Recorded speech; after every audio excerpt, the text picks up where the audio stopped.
नमस्ते दोस्तों। आज हम भाग्य पर चर्चा करेंगे। इस चर्चा का आधार भी मेरी आगामी पुस्तक नागरिक घोषणा पत्र के बाद जो लिखी गई ब्राह्मणवाद की परतें है। भाग्य दरअसल ऐसी धारणा है जो हमारे जन्म मरण और छोटी से छोटी बात तक फैल गई है। कोई चीज़ किसी व्यक्ति को मिल जाती है तो कह देते हैं भाग्य में है, नहीं मिलती तो कह देते हैं भाग्य में नहीं थी। चोट लग जाए तो कह देते भाग्य में है, बच गए। नहीं लगी तो कह देंगे भाग्य में है, भाग्य में था कि नहीं लगेगी। तो इस प्रकार भाग्य की धारणा एकदम लचीली है और इतनी लचीली है कि ये हर स्थिति में फिट हो जाती है। तो जो धारणा हर स्थिति में फिट हो जाए तो वह कोई धारणा नहीं होती।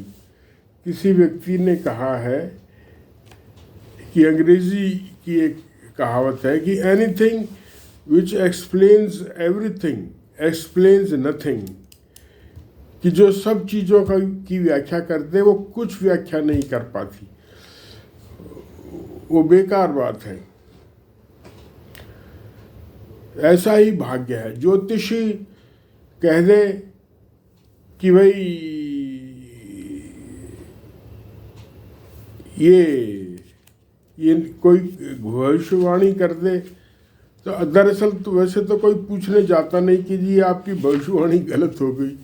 मान लो कोई पूछ भी ले तो वो कुछ बहाना बना देता है, जी ऐसा हो गया ऐसा हो गया। तो उसको व्यक्ति सोच लेता चलो यही मेरे भाग्य में था। तो इसी तरह से मुहूर्त की धारणा भी है कि मुहूर्त, अच्छा मुहूर्त, बुरा मुहूर्त वो बताते तो हैं, लेकिन अच्छे मुहूर्त में हुई शादी भी नाकामयाब हो जाती हैं। शादियां तो हिंदुओं की सारे अच्छे मुहूर्तों में होती हैं, लेकिन वो तो बहुत शादियां नाकाम भी हो जाती हैं, सब जानते हैं। और यह भी जानते हैं कि एक ही मुहूर्त में 2 बच्चे पैदा होते हैं, एक ही कॉलोनी में, एक ही समय में। तो लेकिन उनका जीवन का जो प्रोग्रेस है, ग्राफ है, वो अलग अलग होता है। उनके अचीवमेंट अलग अलग होती हैं। कोई पढ़ता है, कोई नहीं पढ़ता है, कोई अपराधी बन जाता है, कोई अच्छी नौकरी करता है, कोई बिजनेस करता है। ये सब बातें हैं। तो इसमें एक उदाहरण आप ये देखिए कि मान लो एक माचिस है, ठीक है, उसमें 50 तीलियां हैं। तो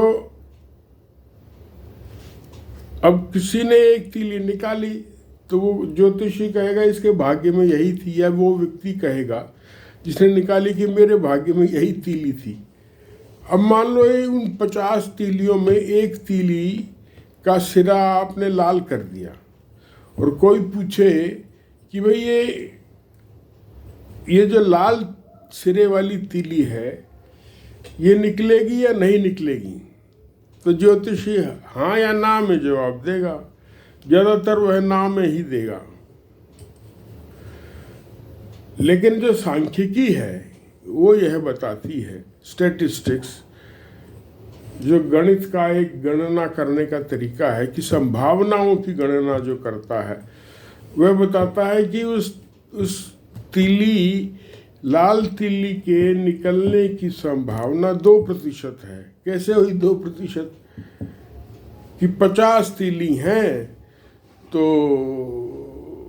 100 तीली में से मान लो एक निकलती तो 1% होती, 50 में निकली है तो 2% होगी। अब आदमी के या तो बेटी पैदा होता है या बेटा पैदा होता है ज़्यादातर। तो पूरी आबादी में हम देखते हैं कि आधी आबादी स्त्रियों की होती है, आधी पुरुषों की होती है। तो बेटी पैदा होने के चांस भी 50% होते हैं और बेटा पैदा होने के भी चांस 50% होते हैं। लेकिन वो ज्योतिषी जैसे बताता है बेटा होगा तो 100% करके बताता है, जो कि ठीक नहीं है। तो ये सब बातें हैं कि भाग्य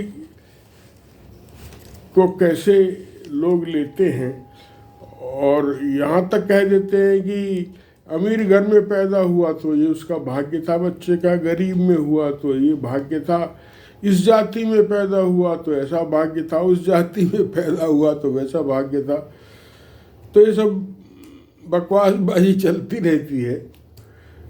तो इन सब के बीच एक आलेख मैं आपको पढ़ देता हूँ जिसका मैंने जिक्र किया अभी। भाग्य ऐसी धारणा है कि जो हो जाए उसी को भाग्य मान लिया जाता है। भाग्य बताने के प्रयत्न भी ज्योतिषियों द्वारा किए जाते हैं, किंतु उनकी प्रामाणिकता हमेशा संदिग्ध रही है और आज भी है। भाग्य पर कोई ऐसा व्यवस्थित या वैज्ञानिक अध्ययन नहीं हुआ है जो ज्योतिष को प्रामाणिक सिद्ध करे। यह भी नहीं हो सका है कि इन भविष्यवाणियों की सत्यता का प्रतिशत ही सबके सामने आ सके। जिस प्रकार एलोपैथी की कोई नई दवा जब बाजार में आती है तो डॉक्टरों को यह पता होता है कि यह कितने प्रतिशत रोगियों को ठीक कर देगी, किंतु ज्योतिषियों को यह पता नहीं होता कि किसी मनुष्य के भाग्य से संबंधित उनकी भविष्यवाणी कितने प्रतिशत सही सिद्ध होगी। डॉक्टरों को ऐसे पता होता है कि पहले ट्रायल होते हैं दवा के बाजार में आने से पहले। मान लो 1000 लोगों पर ट्रायल हुए और उसमें 10 लोग ठीक नहीं हो पाए, 990 ठीक हो गए, तो वो कहेंगे जी इसकी जो है कि ठीक नाकामयाबी की प्रतिशत 0.1 ही है कि 100 में से 99 लोग ठीक हो जाएंगे या 99.9 ठीक हो जाएंगे, और 1000 में एक आदमी ठीक नहीं होगा या 0.1% ठीक नहीं होगा। अब आगे चलते हैं। इसलिए भाग्य और ज्योतिष का विचार असंदिग्ध नहीं है। आज विज्ञान के पास ऐसे साधन मौजूद हैं कि ज्योतिष की भविष्यवाणियों के सच का प्रतिशत भी आंका जा सके। इसमें सांख्यिकी तथा प्रयोग और सत्यापन की क्रियाएं सहायक सिद्ध होती हैं, किंतु ज्योतिषियों द्वारा ऐसी कोई पहल नहीं हुई। ऐसी पहल ही ज्योतिष शास्त्र और भाग्य की अवधारणा को सही सिद्ध कर सकती है। भाग्य के अतिरिक्त मुहूर्त की भी धारणा है, यह भी भाग्य के समान संदिग्ध है। ब्राह्मणवाद से प्रभावित लोग भाग्य और मुहूर्त में विश्वास करते हैं, इसे सत्य मानते हैं, किंतु उन्हें यह जान लेना चाहिए कि ये असंदिग्ध धारणाएं नहीं हैं। चाहे उन्हें भाग्य पर विश्वास करने से जीवन में बुरी घटनाओं को स्वीकार करने का बल मिलता हो, इतना जरूर होता है कि ज्योतिषी जब कहता है जी ये दिए जला देना, ये ऐसा टोटका कर देना, हल्दी की गांठ पहन लेना तो आपका वो कम हो जाएगा जो कष्ट है, तो उससे उसको एक बल तो मिल जाता है, लेकिन कष्ट अपनी जगह ही अपनी चाल से चलता है। एक तरफ भाग्य और मुहूर्त का उपरोक्त मनोवैज्ञानिक लाभ है, दूसरी ओर ये ब्राह्मणवादियों द्वारा जाति पाति जैसे अन्यायों को बनाए रखने के साधन भी हैं। तथा कथित ऊंची जाति में जन्म भी भाग्य के अधीन बता दिया जाता है। अब देख लीजिए आप, जातिवाद की जड़ें कितनी गहरी फैला दी हैं ब्राह्मणवादियों ने।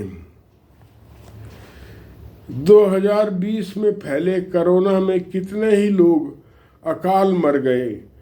उनमें से काफ़ी कुछ ऐसे भी थे जो अपर्याप्त चिकित्सा सुविधाओं के कारण मरे। इन चिकित्सा सुविधाओं को मुहैया कराना सरकारों की जिम्मेवारी है, किंतु ब्राह्मणवादी और ब्राह्मणवाद से प्रभावित लोग इसे भाग्य मानकर चुपचाप सह लेंगे और इसमें सरकारों का कोई दोष नहीं देखेंगे और न ही उन्हें इस बिना पर बदलने का भविष्य में कोई प्रयत्न करेंगे। इस प्रकार भाग्यवाद यथास्थिति को बनाए रखने में सहायक होता है, जो ब्राह्मणवादियों के लिए फायदे का सौदा है, क्योंकि 3000 साल से भारत में सत्ता उन्हीं की है। तो आप इससे समझ गए होंगे कि ये गठजोड़ है ब्राह्मणवादियों का सरकारों से। सरकार इसीलिए ये ज्योतिष की भविष्यवाणियाँ जो अंधविश्वास फैलाती हैं, इनके कालमों को जो अखबारों में आते हैं या सोशल मीडिया पर है, इसके जो प्रोग्राम या टीवी से प्रसारित होते हैं नियमित रूप से, उन पर कोई प्रतिबंध नहीं लगाती, ना उनकी क्वालिटी की कोई जांच करती है कि इनकी भविष्यवाणियाँ कितने प्रतिशत सही सिद्ध हो रही हैं। कहती है जनता इसमें लगी हुई है, लगी रहने दो, हमको जो है आराम है इस स्थिति में, हमसे सवाल नहीं पूछेगी ज़्यादा, हम मनमानी करते रहें। तो ये एक जो है ये चक्र चला हुआ है जिसमें जनता को फंसाया हुआ है जानबूझ के, कोई भी सरकार हो। अब सरकारें इसमें हाथ डालने से भी डरती हैं। ये इतना बीमारी फैल गई है कि सरकारों की काबू से, उनके बल से बाहर हो गई है। ये भी एक पहलू है। हिंदुस्तान में बहुत सारे काम तो सरकारें इसलिए भी नहीं करती कि उन्हें करने लगेंगे तो सरकारें ही गिर जाएंगी। अब केजरीवाल ने भ्रष्टाचार के काम को छोड़ ही दिया, उसे लगा कि इसमें तो ये मुझे ही गिरा देंगे, एक दिन भी शासन नहीं करने देंगे। बहुत भारी माफिया बन गए हैं। इसी तरह ज्योतिष का भी एक बड़ा भारी माफिया है, बड़ा भारी बाजार है, हजारों करोड़ रुपए का हर साल का। जब नया साल आता है, देखिए आप कितनी किताबें छोटी छोटी बिकती हैं भाग्य की, कितने कार्यक्रम आते हैं और साल भर आते रहते हैं। उससे कितनी आमदनी होती है लोगों को, कितने लोग टीवी से जुड़ते हैं, कितने विज्ञापन देखते हैं, उन विज्ञापनों से कितनी आय होती है टेलीविज़न चैनल को, और उन विज्ञापनों के प्रभाव में आकर कितना लोग कंपनियों का माल खरीदते हैं, कितना कंपनियों को फ़ायदा होता है। ये बड़ा भारी एक सिलसिला है, चक्र है, जिसको तोड़ पाना बहुत मुश्किल है। जैसे जाति व्यवस्था को तोड़ पाना मुश्किल है, ऐसे ही ये भाग्य और जो जाति व्यवस्था के साथ एक मिला हुआ एक फैक्टर है, उसको भी निकाल पाना बहुत मुश्किल है। कितनी पत्रियां बनती हैं, पत्रियां बिकती हैं, ज्योतिषियों की जेब में कितना पैसा जाता है। सड़क के किनारे भी बैठे हैं, मंदिरों में भी बैठे हैं, सब जगह रायता फैला हुआ है अंधविश्वास का। कर लीजिए, आप क्या करेंगे। आगे चलते हैं। भाग्यवाद की इस धारणा के रूबरू कि जो हो जाए वह भाग्य है, मार्क्सवादी दर्शन, जो मानवता का संभवतः सबसे गंभीर अधुनातन दर्शन है और पिछले दर्शनों की कमियों को देखते हुए विकसित हुआ है, उसमें आकस्मिकता और अनिवार्यता की अवधारणा है। अब आकस्मिकता क्या हुई और अनिवार्यता की क्या हुई? आकस्मिकता को अंग्रेजी में कहेंगे कैजुअलिटी, और जैसे कैजुअल लीव होती है दफ्तरों में कि कहीं कुछ हो गया तो भाई छुट्टी ले लो, उसको कैजुअल लीव कहते हैं, अचानक कुछ हो गया।